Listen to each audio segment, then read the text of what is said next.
The Council Spire's upper chamber glowed with a sterile silver radiance, its latticed walls shifting like liquid metal in slow, ceremonial waves. Representatives from 50 species settled into their perches, murmuring in their varied frequencies. Hover scribes descended, capturing every gesture, every flicker of disdain. Today's session concerned Earth, again. Many came eager to indulge in scorn. High Counselor Vraxis Tharn entered last, gliding on his elongated limbs with ritual poise. His scales shimmered in shades chosen for dominance, deep violet, almost predatory in tone. He enjoyed the whispers that followed him. Authority tasted sweet when entire species bent beneath it. He struck the resonance plate. A sonorous pulse filled the hall. Order convenes, Vraxis announced. We address humanity's refusal to comply with Ordinance 74, disarmament of experimental defense structures. A ripple of amusement swept the chamber. The Serpentine Farron delegate chimed, have they even completed those structures? Humans claim advancement, yet their technology remains quaint. Soft laughter followed. The Orc representative thumped his armored chest in jest. Perhaps Earth fears our inspection will reveal empty scaffolds. Even the recording drones seemed to hum with mockery. Vraxis allowed the atmosphere to build before delivering the line he'd prepared. They call their defense grid a lattice. How charming. A woven basket around a death world. More laughter. But the chamber fell silent as a soft tone announced an incoming holographic participant. A transparent human figure materialized at the center platform, rigid posture, steady gaze, hands clasped behind her back. Commander Liora Hale, Earth's strategic envoy, carried no ornamentation, no symbols, only the measured calm she was known for. Vraxis smirked. Commander Hale, how kind of you to attend. You requested Earth's presence, she replied. Her voice held neither warmth nor hostility, just composure. The Vraskian delegate curled her frilled neck in disdain. Earth grows bolder each cycle. Is this confidence or delusion? Hale met the gaze without blinking. Earth grows prepared. Vraxis leaned forward. Prepared for what? Inspections? Our ordinance is binding. Your ordinance is intrusive, Hale answered. Earth won't dismantle systems essential to its survival. Essential? Vraxis feigned confusion. Your species occupies a single planet and a cluster of orbital rings. From what danger do you defend yourselves? Asteroids? Errant comets? This sounds like paranoia. Hale's tone didn't shift. We defend ourselves from assumptions. They're often more dangerous than comets. A few delegates stiffened. Vraxis's eyes narrowed. He did not appreciate cleverness from species he deemed beneath him. The Macrolli ambassador buzzed impatiently. Human defenses pose no threat to the Council. Why resist a simple evaluation? Hale replied, evaluations become control when applied selectively. Earth is singled out repeatedly. You are unstable, Vraxis said sharply. Your history is filled with conflict. We offer structure. You offer dominance. Her words struck like quiet steel. There is a difference. Gasps rose across the amphitheater. No one dared speak that bluntly to the Council. Vraxis straightened. Commander Hale, if Earth insists on secrecy, we will confirm the truth ourselves. A fleet inspection is already under consideration. I am aware, Hale said. Her certainty unsettled several delegates. Vraxis hid his irritation behind a measured smile. You cannot deny us access, he declared. You are free to request, she answered softly. Access, however, will not be granted. The chamber erupted, some appalled, some entertained. Defiance was rare. Human defiance rarer still. Vraxis struck the resonance plate again, restoring silence. Very well. If Earth rejects diplomatic compliance, the Council will authorize Fleet Group 7 to conduct an immediate survey. Your protest has been noted. Hale's hologram remained perfectly still. Then Earth will take defensive measures. That would be unwise, Vraxis warned. That would be necessary, she corrected. He opened his mouth to continue, but stopped when Hale's projection flickered. A transmission indicator pulsed, Earth Command calling her back. She gave a small nod to the chamber. High Counselor Tharn, she said, Earth respects peace, but not intimidation. Your fleet will decide whether this remains diplomatic. Before anyone answered, her hologram dissolved into fine particles of blue light, leaving the chamber in an uneasy hush. Vraxis let the silence linger. It magnified his authority. Let it be recorded, he announced, that Earth refuses lawful compliance. Fleet Group 7 departs within the cycle. Once they reveal the primitive truth behind these so-called defenses, this chamber will finally strip Earth of its delusions. No laughter followed this time. Some sensed something had shifted, subtle, sharp, dangerous. But Vraxis did not notice. His ambition deafened him. Commander Liora Hale stood in Earth Command's strategic gallery as the holographic walls displayed the drifting shapes of satellites and quiet defensive nodes. The orbital defense lattice arced across the planet like a silent halo, humming at frequencies only the core systems understood. Her second-in-command approached. Council Fleet 7 just altered trajectory. They're accelerating toward the Kuiper frontier. Hale exhaled slowly. How many vessels? 50 confirmed. Flagship at the lead. They're broadcasting inspection protocol warnings. She processed the data without a hint of panic. Activate Protocol Argentum. Prepare all nodes for passive countermeasures. Passive, Commander? Yes. No aggression unless they initiate force. We give them every chance to turn back. He nodded and relayed the command. Across the orbital ring, dormant systems stirred. Invisible grids locked into new patterns. Lightless drones unfolded from magnetic housings, drifting into pre-assigned positions with silent, surgical precision. Earth didn't roar. Earth prepared. Hale watched the lattice shimmer faintly on the holographic display. Most species believed these systems were prototypes, unfinished projects Earth lacked resources to complete. A misconception Earth had never corrected. Commander, her aide said quietly, do you think they'll escalate? They already have, Hale replied. They just haven't realized it yet. She clasped her hands behind her back, the same posture she had held before the council. Her voice remained steady, but her eyes hardened. They mocked our defenses, she murmured. Now they'll witness them. The room fell into focused silence as Earth's cold precision awoke in the void above. From its final jump, 50 vessels arranged themselves into a shimmering wall of alloy and arrogance, their hulls reflecting the faint blue light of distant Sol. Engines hummed with disciplined rhythm, their formation sharp enough to impress even their rivals. Aboard the flagship Action, High Counselor Vraxis stood before a wide observation pane. Stars rippled across his pupils as he studied the dark frontier ahead. Begin long-range scans, Vraxis ordered. Let us find this so-called defense lattice. Scanning now, Counselor, replied his tactical officer. Screens bloomed with complex spectral data, until they flickered. The officer frowned. Interference detected. From where? Vraxis demanded. Unknown. It's non-directional. The distortion saturates every reading. Vraxis waved dismissively. Human equipment likely leaks debris and radiation. Adjust parameters. We have, sir, the officer said. The distortion persists across all diagnostic bands. At that moment a murmur spread through the bridge. Secondary consoles dimmed. Navigation overlays recalibrated without command input. Even the lights shifted by a fraction. A technician whispered, "This is deliberate." Vraxis shot him a glare. Nothing humans built could disrupt council sensors. The technician didn't respond, but his hands trembled.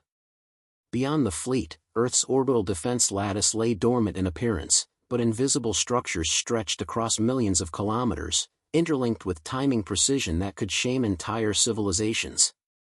Within those nodes, Protocol Argentum activated its first layer, passive countermeasures.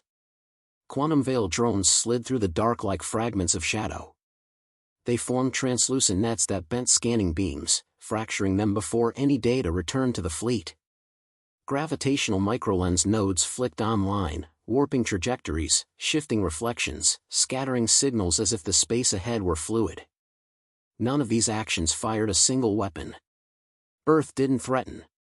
Earth simply erased perception. On the Araction, frustration built. "Sir," the tactical officer said, attempting a tertiary sweep. A sharp beep cut him off. His console projected a blank feed, pure, immaculate silence. "No returns," he whispered. "Not even static. The region is empty." Vraxis clenched his jaw. "Impossible. Their grid surrounds the planet. Something must appear." "We're scanning directly into null space," the officer replied, voice tightening. "But this isn't a natural void. It feels constructed." Before Vraxis answered, the comms officer stiffened. "Incoming transmission from Earth.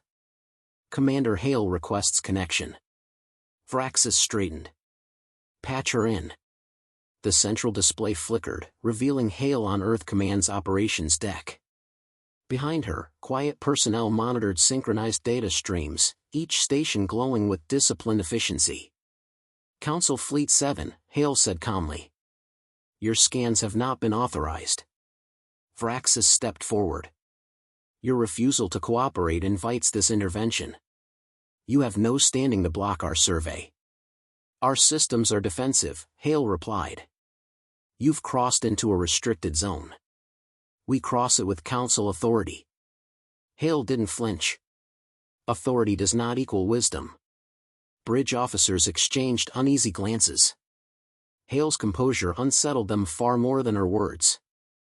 Vraxis bared his teeth. "Commander Hale, I am patient. But patience is not infinite." "I am aware," she said.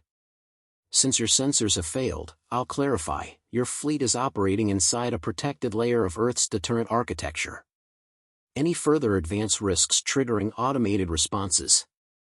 The tactical officer whispered to Vraxis, "Her claim explains the distortions." Vraxis ignored him. "You exaggerate your capabilities." Hale maintained her posture. "Then proceed. If your confidence overrules caution." Her tone held no threat, only a statement of consequence. That made it worse.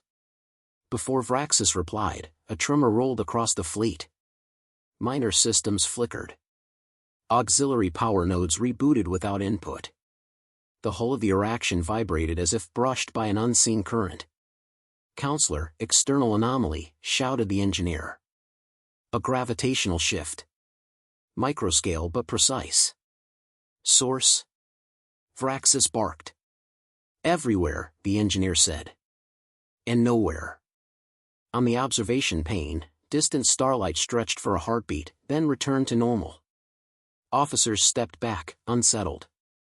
"Their system cannot destabilize our fleet," Vraxis insisted.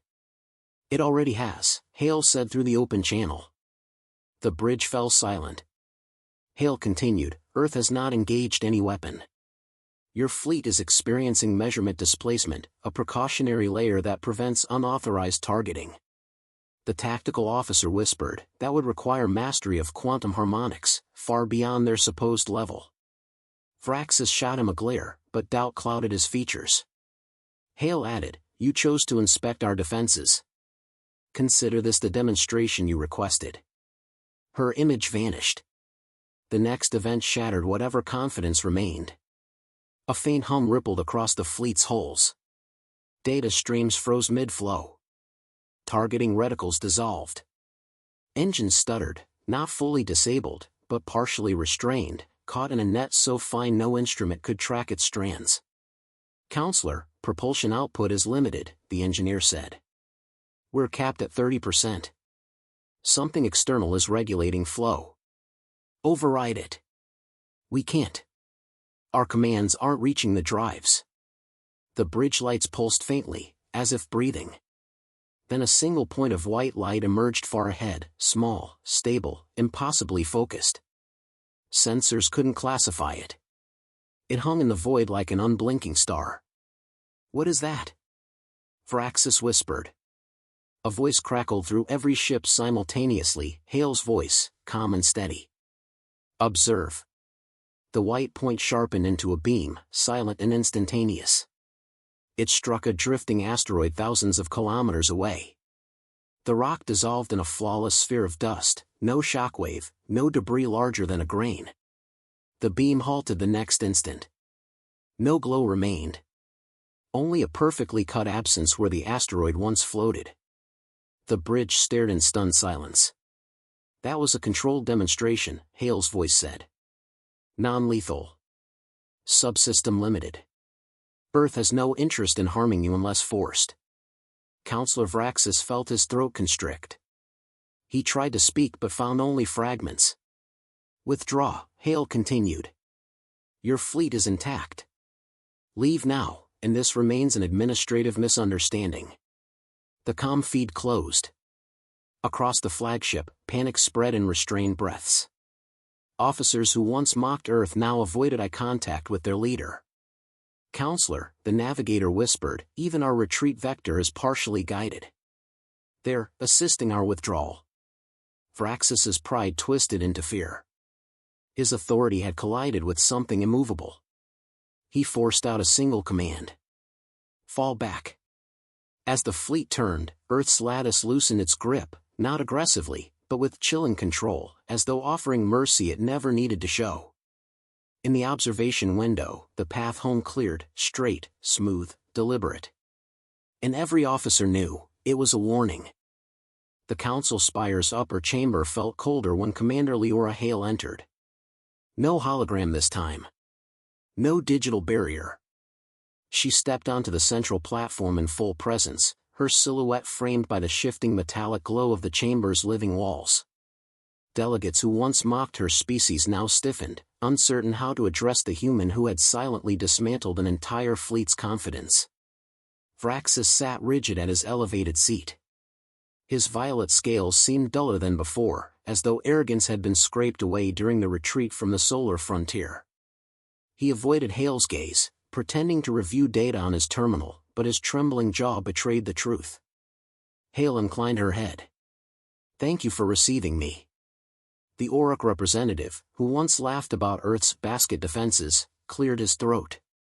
"Commander Hale, circumstances have changed. We seek clarity." Hale clasped her hands behind her back, the same controlled stance she carried during crises.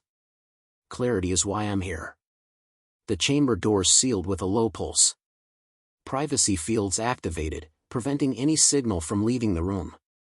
Such protocols were typically reserved for high-level crises. Delegates exchanged uneasy glances. Vraxis addressed her at last. "Your demonstration was excessive." "It was measured," Hale replied. "Fleet Group 7 approached Earth with the intention of forcing compliance. We responded without inflicting casualties or damage. That restraint was deliberate." The Farron delegate's voice trembled. "Our vessels recorded anomalies we cannot explain. Energy shifts. Drive limitations. We must understand how Earth accomplished this." "You misunderstand the situation," Hale said calmly. "Your fleet did not encounter an attack. It encountered calibrated defense layers designed to prevent escalation." The Macrolli ambassador clicked his mandibles. "That level of control, we believed your systems incomplete." "Your belief was convenient," Hale said. "And inaccurate." She activated her wrist console. A series of synchronized holograms filled the center of the chamber, fleet schematics, intercepted Council communications, unauthorized scans conducted near the Kuiper Belt months before the inspection. Each showed clear evidence of prolonged Council interest in Earth's weapons. "Your Council has monitored our development for years," Hale continued. "Many of you assumed Earth lacked awareness of your surveillance. We were aware." Vraxis rose abruptly. "This is a fabrication. No Council member authorized aggression toward Earth." Hale tapped a node. A recorded transmission played, Vraxis's own voice discussing the need to pressure Earth into compliance through intimidation. Delegates turned toward him with sharp disbelief. The Vraskian representative hissed, "Counselor Tharn, this contradicts the statements you delivered to this chamber." Vraxis's throat sac tightened. "These recordings could be manipulated." "They are unaltered," Hale said. "We verified authenticity through Council standard encryption keys." Her composure broke through the chamber like a quiet blade. No aggression. No threat. Only fact presented with absolute certainty. Hale deactivated the holograms. "Earth is not seeking confrontation. We've kept our developments discreet to avoid appearing provocative. Yet your repeated attempts to evaluate our defenses forced us to reveal what we prefer to leave hidden." A somber silence settled over the delegates. The counselor of the Lumri species, usually distant and neutral, leaned forward. "Commander, what does Earth intend now?" Hale paused, allowing the weight of the question to settle before answering. "We intend nothing beyond autonomy. We do not want to dominate. We do not want war. What we want is respect." The chamber absorbed the statement like an unexpected gravitational shift. Simple words. Irrefutable truth. Hale continued, "Earth will not dismantle its defense systems. We will not accept forced oversight. And we will not tolerate intimidation." She met each delegate's gaze. "This is not a threat. It is a boundary." The Auric representative looked down at his armored hands. "We underestimated your species." "Underestimation is dangerous," Hale said softly. "For any civilization." A vote panel illuminated across the chamber walls. Vraxis recognized it first, an emergency procedural motion. The Lumri counselor raised her voice. "I motion to withdraw Ordinance 74. Earth's defenses remain under Earth's governance alone." Several delegates agreed immediately. Others hesitated but recognized the shift in political gravity. Vraxis remained silent, his authority collapsed beneath the weight of Hale's evidence. Votes streamed across the displays. One after another, their symbols turned blue, approval. Even delegates whose pride resisted the idea still supported the measure. The alternative, provoking Earth further, had become unthinkable. The motion passed unanimously. When the final marker shifted to blue, Hale inclined her head again. "Earth appreciates your decision." The Farron delegate exhaled, a sound like wind through reeds. "Commander, may we know the full extent of your capabilities? For stability's sake."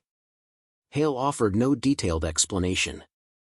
"You have seen enough to understand the consequences of forcing a confrontation. That is sufficient." The Macrolli ambassador asked quietly, "Will Earth share this technology?" "No," Hale replied without hesitation. "Not until trust exists. Trust cannot grow under coercion." Vraxis finally spoke, voice thin. "You humiliated the Council today." Hale turned toward him. "No. The Council humiliated itself. Earth simply refused to participate." She stepped closer, her tone steady but colder. "Your attempt to pressure us endangered your fleet. Remember that before assigning blame." Vraxis lowered his gaze. His political foundation had crumbled, and every delegate in the chamber now saw him as the architect of a near disaster. Hale addressed the room one last time. "Humanity prefers quiet.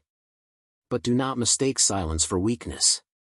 If provoked again, the outcome will not be diplomatic." She stepped back as the chamber lights dimmed. Privacy fields dissolved. Delegates murmured in low, shaken tones. Some exchanged glances of respect, others of fear. All recognized the shift. Earth had stepped into the galactic stage not as a subordinate species, but as a sovereign force. As Hale walked toward the exit, the Auric representative called after her, "Commander, will there be peace?" "If the Council allows it," she replied. The doors opened. Hale paused at the threshold, turning her head slightly. "Mock us once, and regret follows," she said. "Mock us twice, and history ends." With that, she vanished into the corridor. Behind her, the Galactic Council sat in utter silence, an entire chamber of worlds stunned by the realization that humanity's quiet strength had always been the loudest warning. The council spire rotated slowly above the pale glow of the capital world, its metallic ribs shimmering as if trying to hide the political fractures forming within it. Rumors swirled through its corridors, whispers of Earth's unexpected ascendancy, the failed intimidation attempt, the humiliating retreat. What had once been a place of unshakable authority now trembled with uncertainty. Commander Liora Hale stood alone on the observation terrace reserved for visiting dignitaries. The panoramic glass projected a filtered view of the city below, towers rising like sculpted spires, skybridges glowing with steady pulses, transports floating in synchronized streams. Beautiful, she thought. Yet beneath that beauty lay the same arrogance that had nearly pushed the galaxy toward catastrophe. A soft footstep sounded behind her. "Commander Hale," said the lonely counselor, her voice gentle but measured. "You requested a private discussion." Hale nodded. "I need clarity on what comes next." The counselor folded her hands. "You understand the council has entered a state of introspection. Many seek to avoid further conflict with Earth. Others fear your capabilities." Hale's expression remained calm. "Fear is a poor foundation for peace. Respect is better." "That is precisely why I agreed to this meeting," the counselor replied. "Earth has demonstrated power, yes. But it also demonstrated restraint. Some of us wish to ensure that restraint becomes the cornerstone of future relations." Hale faced her fully. "Then we need a framework. One that outlines boundaries without becoming a leash." The counselor smiled faintly. "A poetic description of diplomacy." "It's accurate," Hale said. "Earth won't accept oversight. But we're willing to cooperate when trust is genuine." The counselor studied her closely. "Your species is unusual, Commander. You advance quietly, without grand declarations. Many here misread that as weakness." Hale turned back to the view. "Silence is often misinterpreted until it isn't." The counselor nodded. "I will present a proposal that ends intrusive inspections permanently. However, some factions will resist.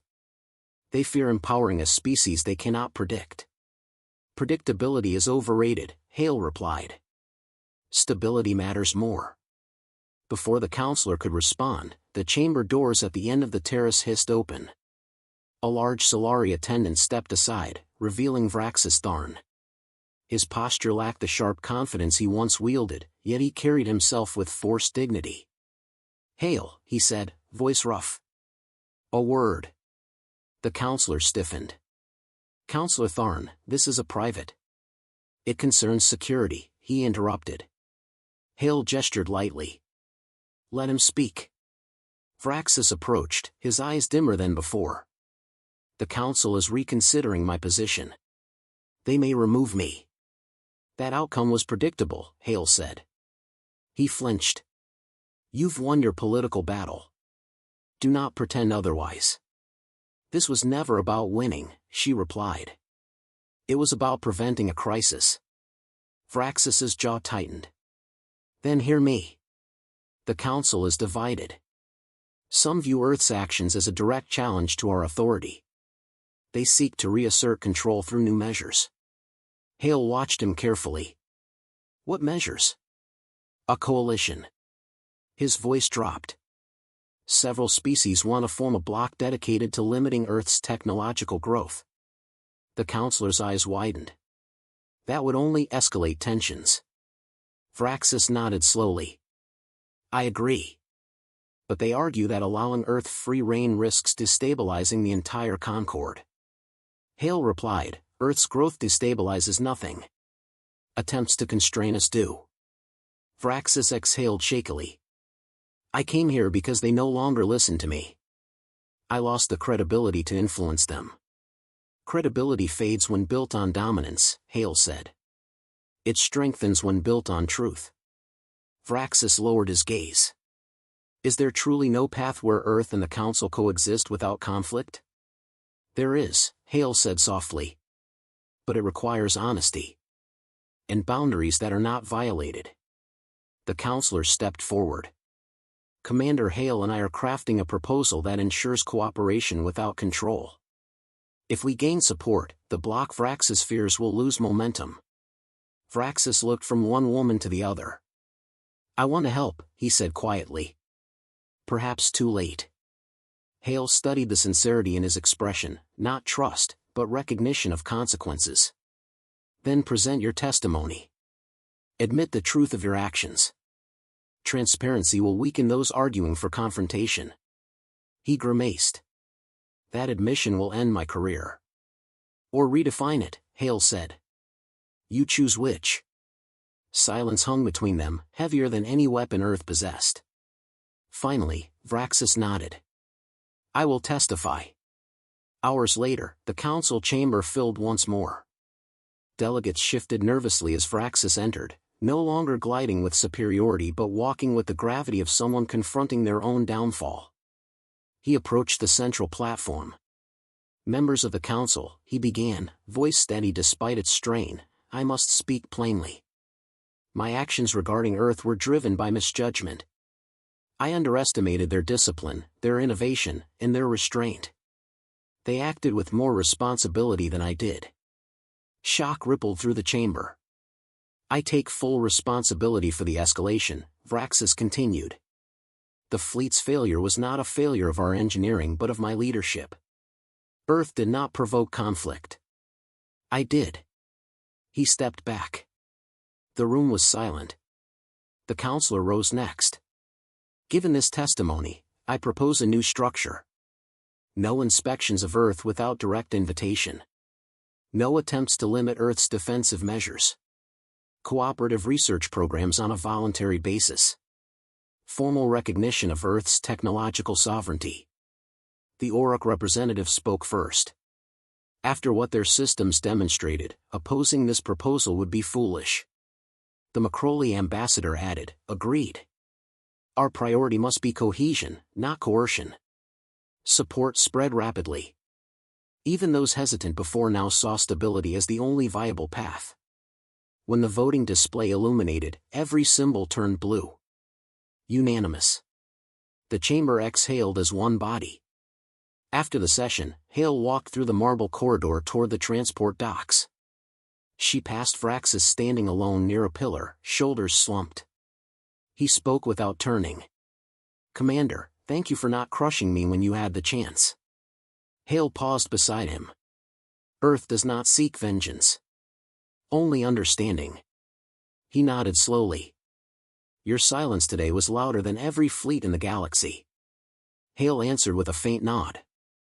Remember that. She stepped into her transport pod. As the doors closed, she looked out at the council spire, still imposing, still proud, but tempered now by something new. Respect. Humanity's quiet rise had redrawn the balance of an entire civilization. As the pod descended toward the shuttle bay, Hale whispered to herself, not in triumph but in certainty. Let them remember this silence.